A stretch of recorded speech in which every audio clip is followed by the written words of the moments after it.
श्री शिवाय नमस्तुभ्यम, श्री शिवाय नमस्तुभ्यम, श्री शिवाय नमस्तुभ्यम। ओम नमः शिवाय। हर हर महादेव।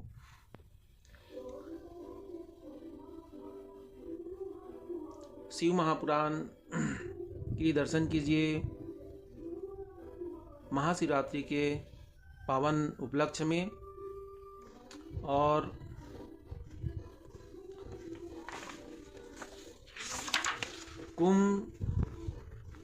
महाकुंभ मेला के अवसर में शिव महापुराण का दर्शन और प्रयागराज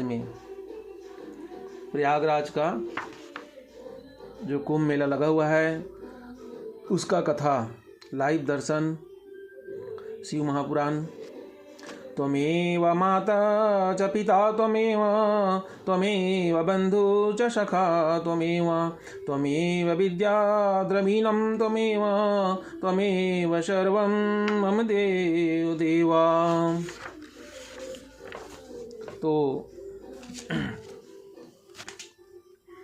प्रयाग में जो कुंभ मेला लगा हुआ है उसी प्रयाग का शिव महापुराण में जो वर्णन है उसको हम यहाँ पे लाइव दर्शन करते हैं। आइए आप और हम सब अपना जीवन धन्य करें इसको पढ़ करके सुन करके।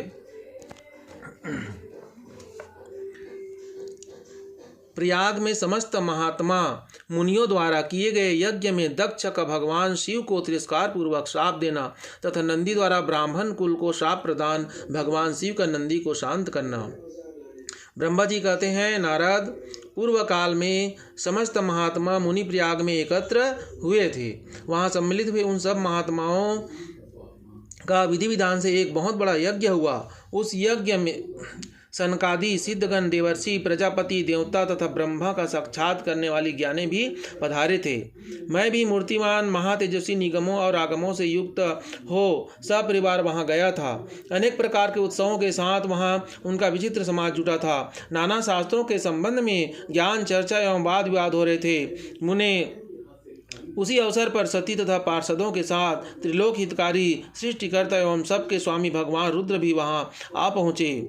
भगवान शिव को आया देख संपूर्ण देवताओं, सिद्धों तथा मुनियों ने और मैंने भी भक्तिभाव से उन्हें प्रणाम किया और उनकी स्तुति की। फिर शिव की आज्ञा पाकर सब लोग प्रसन्नतापूर्वक यथास्थान बैठ गए। भगवान का दर्शन पाकर सब लोग संतुष्ट थे और अपने सौभाग्य की सराहना करते थे। इसी बीच में प्रजापतियों की भी पति प्रभु दक्ष, जो बड़े तेजस्वी थे, अकस्मात घूमते हुए प्रसन्नता पूर्वक यहाँ आए। वे मुझे प्रणाम करके मेरी आज्ञा ले वहाँ बैठे। दक्ष उन दिनों समस्त ब्राह्मण के अधिपति बनाए गए थे, अतएव सबके द्वारा सम्माननीय थे। परंतु अपने इस गौरवपूर्ण पद को लेकर उनके मन में बड़ा अहंकार था, क्योंकि वे तत्व ज्ञान से शून्य थे। उस समय समस्त देवर्षियों ने नमस्तक हो स्तुति और प्रणाम के द्वारा दोनों हाथ जोड़कर उत्तम तेजस्वी दक्ष का आदर सत्कार किया। परंतु जो नाना प्रकार के लीला विहार करने वाले सबके स्वामी और उत्कृष्ट लीलाकारी स्वतंत्र परमेश्वर हैं, उन परमेश्वर ने उस समय दक्ष को मस्तक नहीं झुकाया। वे अपने आसन पर बैठे ही रह गए, खड़े होकर दक्ष का स्वागत नहीं किया। तो महादेव जी को वहां मस्तक झुकाते न देख मेरे पुत्र प्रजापति दक्ष मन ही मन अप्रसन्न हो गए। उन्हें रुद्र पर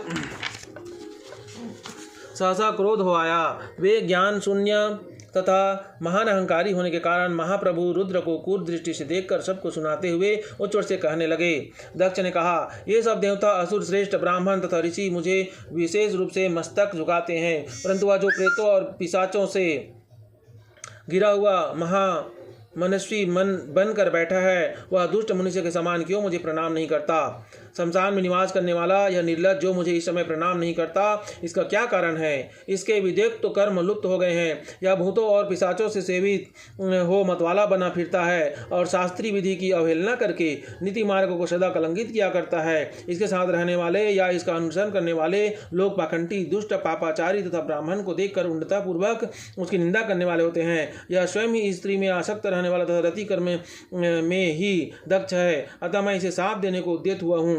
यह रुद्र चारों वर्णों से पृथक और कुरूप है, इसे यज्ञ से बहिष्कृत कर दिया जाए। यह शमशान में निवास करने वाला तथा उत्तम कुल और जन्म से हीन है, इसलिए देवताओं के साथ यह यज्ञ में भाग